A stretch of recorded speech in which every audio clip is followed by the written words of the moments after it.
জুমার দিনের প্রথম সুন্নত হচ্ছে জুমার দিনের ফজরের নামাজটা জামাতে পড়া। সবাই কয় খাইছে, হুজুরে দর্শে জায়গা মতো আসল জায়গায়। জুমার নামাজের প্রথম সুন্নত হচ্ছে ফজরের নামাজটা কি পড়া?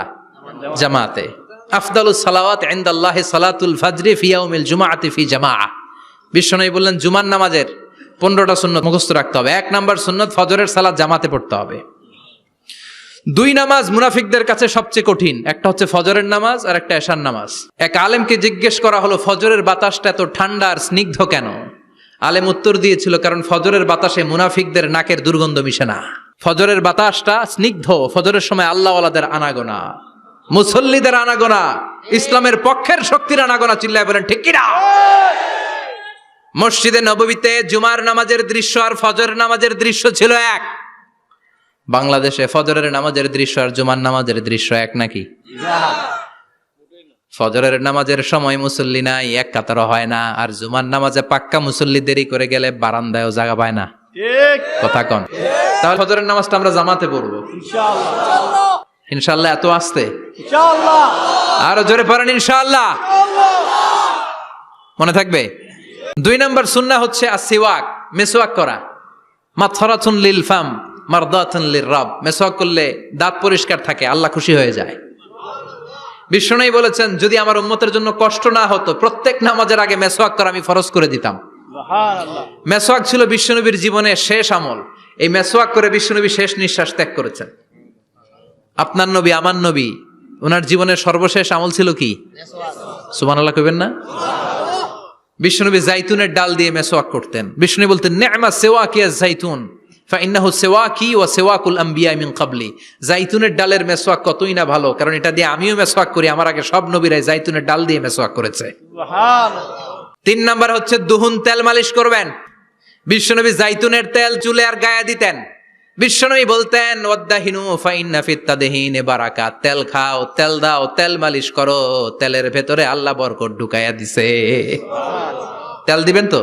4 নম্বরে আত্তিব, জুমার দিনে সুগন্ধি লাগিয়ে যাওয়া সুন্নাত। লাগাবেন? লাগাতে রাজি আছেন? বিশ্বনবী বলতেন, এই দুনিয়ার 3টা জিনিস আমার কাছে সবচাইতে প্রিয়। হুব্বিবা ইলাইয়া মিন দুনিয়াকুম সালাস। 1 হচ্ছে আন-নিসা, নারীদেরকে আমি পছন্দ করি। 2 হচ্ছে আত্তিব, সুগন্ধি লাগাতে আমি পছন্দ করি।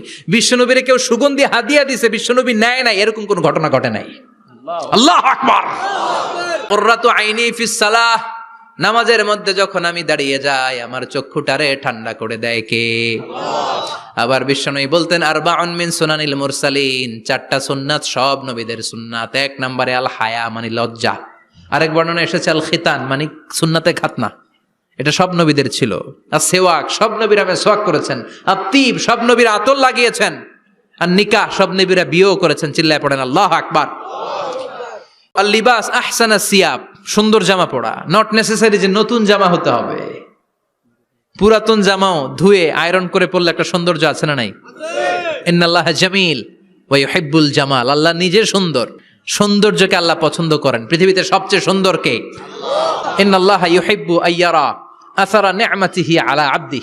আল্লাহ তার বান্দার উপর তার নেয়ামতের ছিটে ফোঁটা দেখতে চান। আপনি যদি ধনী হন, দামি জামা পরবেন, সুন্দর জামা পরবেন। অনেকে আছে অনেক ধনী, কিপটুসের মতো সিরা জামা পরে, আছে না নাই? আপনি ধনী মানুষ, আপনি সিরা জামা পরছেন কেন? আপনার যে সম্পদ আছে এটার বহিঃপ্রকাশ আল্লাহ দেখতে পছন্দ করে।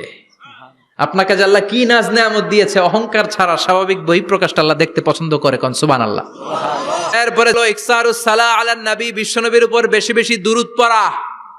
বিশ্বনবী বলতেন, জুমার দিন শ্রেষ্ঠ দিন, এই দিন আমার উপর বেশি বেশি দুরূদ পড়ো। ফাইন্না সালাতাকুম মা'রুদাতুন আলাইয়া।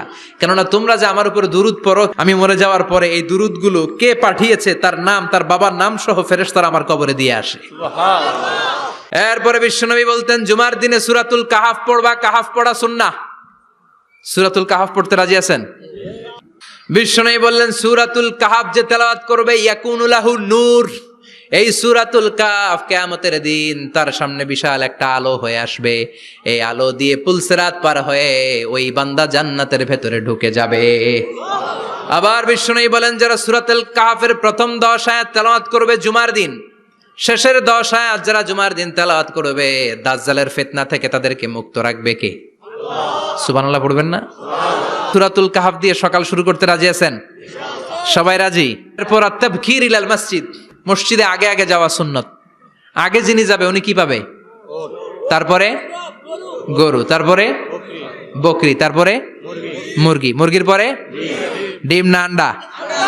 আল মাশিউ আলাল ইকদাম, বিশ্বনবী বললেন হেঁটে হেঁটে জুমার নামাজে যাওয়া সুন্নাহ। রিকশা, হুন্ডা, সাইকেল, সিএনজি দিয়ে গেলেও হবে, কিন্তু হেঁটে হেঁটে গেলে সওয়াব বেশি না কম? প্রতি কদমে কদমে আমলনামায় সওয়াব দিয়ে দিবে কে? এরপরে বিশ্বনবী বললেন আদামু তাখাত্তি রিকাবান নাস, মানুষের ঘাড় ডিঙ্গিয়ে সামনে না যাওয়া সুন্নাহ। এরপরে বিশ্বনবী বললেন দুখুলুল মসজিদে রাকাতাইন, জুমার নামাজের দিন মসজিদে ঢোকার পরে 2 রাকাত পড়া সুন্নত। কয় রাকাত? 2 রাকাত। রাজি আছেন? কবলাল জুমা বাদাল জুমা, অনেকে প্রশ্ন করে বাদাল জুমা 4 রাকাত, মসজিদে পড়লে 4, ঘরে পড়লে 2, কিন্তু কবলাল জুমা সুনির্ধারিত নয়, অনির্ধারিত। মা কদ খুদ্দিরা লাগ, যত আপনার তৌফিকে কুলায় 2 রাকাত করে করে 2, 4, 6 ইমাম সাহেব খুতবা দেওয়ার আগ পর্যন্ত আপনি যদি আধা ঘন্টা আগে যান আপনি 10 রাকাত পড়তে পারবেন। চিল্লায় বলেন ঠিক কি না? এরপরে বিশ্বনবী বলেন ইনসাত, চুপ থেকে খুতবা শুনবা। জুমার খুতবার সময় কথা বলা যাবে নাকি? কথা কন। বিশ্বনবী বললেন তোমার সামনে কেউ কথা বলতেছে, তুমি যদি বলো চুপ করো, এটাও তুমি খারাপ কাজ করছো। চুপ করো তোমার কইতে কইছে কি? চুপ করো বলে তুমি আরেকটা ভেজাল লাগাইছো। চিল্লায় বলেন ঠিক কিনা? পরে মজার একটা কথা বিশ্বনবী বলেছেন, জুমার নামাজ পড়তে যেয়ে যদি কারো ঘুম আসে জায়গা চেঞ্জ করে বসো। জুমার নামাজ পড়তে যেয়ে ঘুমান না, এরকম কে কে আছেন আল্লাহর ওলি? হাত তোলেন। হাত তুলতে পারবেন? আমিও তুলতে পারবো না, আমি কত ঘুমাইছি। জুমার খুতবা শুনতে গেলে ঘুম আসে, কারণ রহমত নাজিল করে কে? আল্লাহ। পুরো মসজিদের ডানে বায়ে রহমতে ঠাসা, খালি ঘুম আর ঘুম। আছে না নাই? ঘুম আসলে কি করবেন? উঠে যাবেন, উঠে জায়গা চেঞ্জ করবেন, পানির ঝাপটা দিবেন, ঘুম দূর করে দিবে কে? এরপরে বিশ্বনবী বললেন জুমার দিন দোয়া করলে কবুল হয়। এমন একটা সময় আছে জুমার দিনে, ওই সময়ে যদি বান্দা আল্লাহর কাছে কিছু চায়, সেটা না দিয়ে খালি হাতে আল্লাহ বান্দারে ফিরায়া দেয় না। সেটা কখন? অনেক ইখতিলাফ আছে, বেশিরভাগ মুহাদ্দিসিন বলেছেন জুমার দিন আসরের নামাজের পর থেকে মাগরিবের আগ পর্যন্ত, বিশেষ করে মাগরিবের আগের আধা ঘন্টা, এই সময় আল্লাহর কাছে বান্দা যদি কিছু চায় এই দোয়া আল্লাহ ফিরিয়ে দেয় না। এই 15টা সুন্নাত আমল করা যাবে তো? সবাই রাজি? জুমার খুতবা মনোযোগ দিয়ে শুনবো তো? আগে আগে আসবো তো?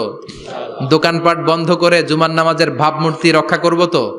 খতিব সাহেব যারা আছেন জুমার আলোচনাটাকে আরো কনস্ট্রাকটিভ ওয়েতে নেন, সব বন্ধ হবে, জুমা বন্ধ হবে। তাফসির মাহফিলে 144 ধারা আছে না নাই? জুমার মাহফিলে আছে? জুমার দিন 144 জারি করছে ওই মসজিদের জুমায়, কোনদিন শুনছেন? এর জন্য জুমাটাকে আমাদেরকে কাজে লাগাতে হবে। আল্লাহ তুমি তৌফিক দাও। আর জোরে পড়েন আমিন।